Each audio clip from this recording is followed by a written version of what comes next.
दोस्तों आज आपको दिखाने वाले हम पानी पर चलने वाली छिपकली, सोने का पहाड़, उबलती नदी, बिजली पैदा करने वाला पत्थर और एक नई प्रजाति। चौंक गए ना? लेकिन सच में हम आपको ऐसी कुछ चीजें दिखाने वाले हैं जो अफ्रीका के अमेज़न के जंगलों में पाई गई हैं। तो बने रहिएगा हमारे साथ वीडियो के लास्ट तक। अफ्रीका की ज्योग्राफी दोस्तों ऐसी है कि यहाँ पर आपको हर तरह की लैंड्स मिल जाएगी, चाहे बात घने जंगलों की हो, चट्टानी पहाड़ियों की हो, पठारों की हो, तटीय मैदानों की हो, हर तरह की प्राकृतिक परिस्थितियाँ यहाँ देखने को मिल जाएंगी। और इन्हीं में से सबसे ज्यादा खास है अमेज़न के जंगल, जो की करीब 6400 किलोमीटर लंबी अमेज़न नदी के चारों ओर फैले हुए हैं। इनकी खास बात है कि इन्हीं जंगलों में जानवरों की सैकड़ों प्रजातियों से लेकर हजारों तरह के इंसेक्ट्स वगैरह पाए जाते हैं। बल्कि आज भी इन्हीं जंगलों में कई नई प्रजातियां भी पाई जाती हैं। और इसके अलावा भी और क्या क्या पाया जाता है, चलिए देखते हैं आज के इस वीडियो में। Number 1, boiling river. क्या आपने कभी ऐसी नदी के बारे में सुना है जो उबलती हो? अगर नहीं तो बता दें, ऐसी ही एक नदी अमेज़न के जंगलों में मौजूद है। करीब 9 मीटर लंबी इस नदी की खास बात यह है कि ये जहाँ से शुरू होती है वहाँ पानी ठंडा होता है, लेकिन जैसे जैसे इस नदी में पानी आगे बढ़ता है, पानी का टेम्परेचर भी बढ़ता जाता है। बल्कि नदी के तल पर तो पानी बॉइलिंग पॉइंट पर भी पहुंच जाता है, यानी कि पानी का टेम्परेचर तकरीबन 100 डिग्री सेल्सियस तक पहुंच जाता है। इस वजह से इस नदी में अगर छोटे जानवर उतरते हैं या अगर किसी वजह से गिर जाते हैं तो वो जिंदा ही उबल जाते हैं। अब दोस्तों यहाँ सवाल उठता है कि आखिर इस नदी का पानी उबलता कैसे है? पहले अंदाजा लगाया गया था कि हो सकता है कि इस नदी के नीचे कोई ज्वालामुखी हो, लेकिन अध्ययन करने पर पता चला कि ऐसी कोई वजह नहीं है, जिस वजह से काफी समय से इस नदी में पानी का उबलना एक रहस्य था। लेकिन फिलहाल में हुई रिसर्चेस के बाद वैज्ञानिकों का कहना है कि यह नदी का कोई नेचुरल फीचर नहीं है, बल्कि ऐसा जियोथर्मल ग्रेडियंट की वजह से होता है। दरअसल यह नदी धरती के मेंटल के पास है, जिस वजह से नदी के नीचे का पानी नदी के ऊपर के पानी के मुकाबले ज्यादा गर्म रहता है। Number 2, the Bili apes. दोस्तों डार्विन का नाम तो आप लोगों ने सुना ही होगा। डार्विन ने ही एवोल्यूशन की थ्योरी दी थी और बताया था कि इंसानों का विकास बंदरों से हुआ था। धीरे धीरे हजारों लाखों सालों में बंदरों में चेंजेस होते गए और उनका विकास होता गया। इस तरह बंदर इंसान बन गए। लेकिन बंदरों से इंसानों के विकास के इस थ्योरी में कुछ मिसिंग भी लगता है, और वो है बंदरों जैसे ही हमारे दूसरे पूर्वज चिंपैंजीज। क्योंकि जब चिंपैंजीज के साथ इंसान के डीएनए को एनालाइज किया गया तो आपको जानकर हैरानी होगी कि चिंपैंजीज और इंसानों के डीएनए में 98.8% तक सिमिलरिटीज हैं। दोनों के डीएनए काफी हद तक एक जैसे ही हैं। यही वजह है कि खड़े होने पर चिंपैंजी की हाइट भी करीब 150 सेंटीमीटर तक होती है। लेकिन दोस्तों हाल ही में उत्तरी कांगो के घाटी वाले जंगल में एक हैरान करने वाली खोज सामने आई है, क्योंकि इस खोज में चिंपैंजीज की एक नई प्रजाति पाई गई है। इस प्रजाति की खास बात यह है कि इस प्रजाति के चिंपैंजीज गोरिल्ला और चिंपैंजीज की क्रॉस ब्रीड जैसे नजर आते हैं। इन चिंपैंजीज को बिली एप्स के नाम से पुकारा जाता है। इनके मिक्सचर लुक के अलावा दूसरी खास बात यह भी है कि इनकी हाइट दूसरे चिंपैंजीज के मुकाबले काफी ज्यादा है। जहां दूसरे चिंपैंजीज की हाइट 150 सेंटीमीटर तक होती है, वहीं इनकी हाइट 180 सेंटीमीटर तक होती है। इसके अलावा ताकत के मामले में भी ये काफी स्ट्रॉन्ग होते हैं, बल्कि अगर इनके शेर के साथ मुठभेड़ हो जाए तो ताकत के मामले में ये शेर पर भी हावी हो सकते हैं। जैसा कि हमने आपको बताया कि इनका लुक कुछ गोरिल्लाओं से मिलता है, लेकिन असल में ये गोरिल्लाओं के साथ रहते भी नहीं है। वहीं इनके आहार की बात करें तो इनका आहार भी चिंपैंजीज जैसा ही होता है। आपको जानकर हैरानी होगी कि जब पहली बार इनसे सामना हुआ था तब इनका व्यवहार भी गोरिल्ला और चिंपैंजीज से अलग नजर आया। इन्होंने क्योंकि अटैक करने के बजाय पहले करीब से जांचा कि कौन शिकारी है कौन नहीं, और फिर पीछे हट गए।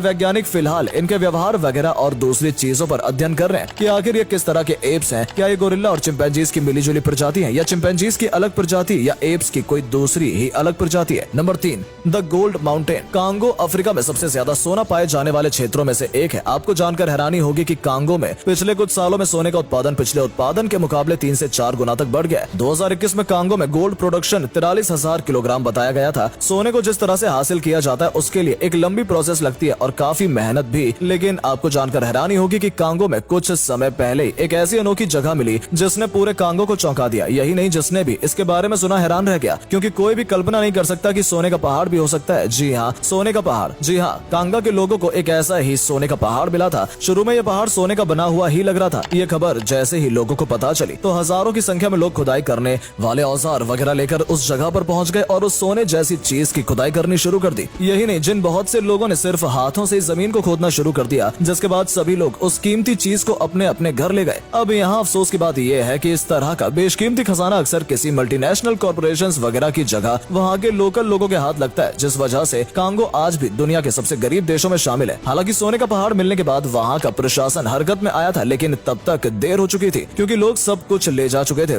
इसके बाद प्रशासन ने सोने की रिकवरी के लिए पुलिस की मदद ली थी। सभी तरह की माइनिंग एक्टिविटीज को रोक दिया गया था, लोगों को गिरफ्तार भी किया गया, लेकिन इस सब का कोई खास फायदा नहीं हुआ। आपको बता दें, कांगो का उत्तरी पूर्वी भाग सोने से समृद्ध क्षेत्र है, लेकिन अफसोस की बात यह है कि यही सोना लोगों के लिए दुर्भाग्य बन गया है, क्योंकि इसी के लिए कांगो वॉर जोन की तरह बन गया है। Number 4, the vibranium stone. Congo के टैंगनीका में रहने वाले निवासियों को दोस्तों हाल ही में कुछ अजीब से दिखने वाले पत्थर मिले। ये इतने अजीब दिखते हैं कि जब लोगों ने इन्हें देखा तो वो हैरान रह गए कि ये आखिर पत्थर ही हैं या कुछ और है, क्योंकि यहाँ के जंगलों में दोस्तों जो कुछ भी होता है वो दुनिया की किसी भी दूसरी जगह से अलग ही होता है। जो पत्थर पाए गए उनका मामला भी कुछ ऐसा ही है, क्योंकि ये पत्थर न सिर्फ दिखने में अजीब है बल्कि इन पत्थरों में एक अजीब और खास तरह की खासियत भी है। और वो खासियत ये है कि इन पत्थरों में एक तरह का इलेक्ट्रिक चार्ज भी है। बता दें, इस तरह के पत्थर पाए जाने के बाद ये बात बहुत ही तेजी से चारों तरफ फैल गई थी कि सबसे पहले वहाँ के लोकल्स ने जब देखा कि इन पत्थरों से इलेक्ट्रिक चार्ज निकलता है तो बहुत से लोगों ने पत्थरों के वीडियो बनाए और शेयर किए, जिसके बाद इन पत्थरों से जुड़े वीडियो इंटरनेट पर बड़ी तेजी से हर तरफ वायरल हो गए। दरअसल वीडियो में दिखता है कि जब इन पत्थरों को आपस में रगड़ा जाता है तो ये काफी तेजी से चिंगारी निकालते हैं। ये ठीक उसी तरह से चिंगारी निकालते हैं जैसे वेल्डिंग करते वक्त चिंगारियां निकलती हैं। यही नहीं, इन वीडियो में तो एक व्यक्ति इन स्टोन्स की मदद से बल्ब भी जलाकर दिखाता है। दोस्तों, ये जो भी पत्थर हाल ही में मिले हैं, इन पत्थरों के बारे में बता दें कि इनमें सिमिलैरिटी ये है कि पत्थर गहरे काले हैं और इनका सरफेस चमकदार है। कहा जा रहा है कि ये पत्थर किसी अनजान चीज से बने हैं, बल्कि कुछ लोग तो ये भी कह रहे हैं कि ये पत्थर उसी वाइब्रेनियम से बने हैं जिसमें मार्वल की मूवी के कैरेक्टर कैप्टन अमेरिका की शील्ड बनी थी। दोस्तों, लोग चाहे जो भी कहें, लेकिन इन पत्थरों की सच्चाई क्या है ये तो वैज्ञानिकों द्वारा या किसी ऑथेंटिकेटेड संस्था की तरफ से बताया जा सकता है, क्योंकि फिलहाल तो वैज्ञानिक ये कह रहे हैं कि ये वीडियो फेक है, क्योंकि मोस्टली पत्थरों की खासियत होती है कि वो इलेक्ट्रॉन्स तकरीबन रिलीज नहीं कर सकते, ना ही इलेक्ट्रिक चार्ज को स्टोर कर सकते हैं और ना ही इलेक्ट्रिक चार्ज को प्रोड्यूस कर सकते हैं। Number 5, walking lizard on water. दोस्तों, हम सभी ने दीवार पर चलने वाली छिपकली तो देखी ही है, लेकिन क्या आपने कभी पानी पर चलने वाली छिपकली देखी है? अगर नहीं तो अब देख लीजिए। कुछ समय पहले अमेज़न के जंगलों में ऐसी छिपकली पाई गई है जो पानी पर चल सकती है। इसका नाम है जीसस लिजर्ड। इसकी खासियत है कि ये जमीन पर, पेड़ों पर तो चल ही सकती है, साथ ही साथ पानी पर भी चल सकती है। वैसे तो दोस्तों ये छिपकली पेड़ों पर रहती है, लेकिन जब इसे कोई खतरा महसूस होता है या कोई दूसरा जानवर वगैरह इस पर हमला करने वाला होता है तो ये पानी पर कूद जाती है और फिर पानी पर चलते हुए भाग जाती है। लेकिन ये पानी पर चलती कैसे, चलिए ये भी जान लेते हैं। दरअसल इसके पैरों पर बहुत छोटे छोटे बाल होते हैं जिसके पानी में कांटेक्ट में आने पर एयर बबल बन जाते हैं, जिनकी वजह से इस छिपकली के पैरों पे और पानी के बीच में एक गैप क्रिएट होता है और पानी और पैरों के बीच का फ्रिक्शन ना के बराबर रह जाता है। इस वजह से छिपकली पानी पर चल पाती है। इसके अलावा पानी पर चलने में इसकी लंबी पूंछ भी मददगार रहती है, क्योंकि पूंछ की मदद से ये पानी पर खुद को बैलेंस कर पाती है। यही नहीं, इसका मेटाबॉलिज्म भी काफी फास्ट होता है।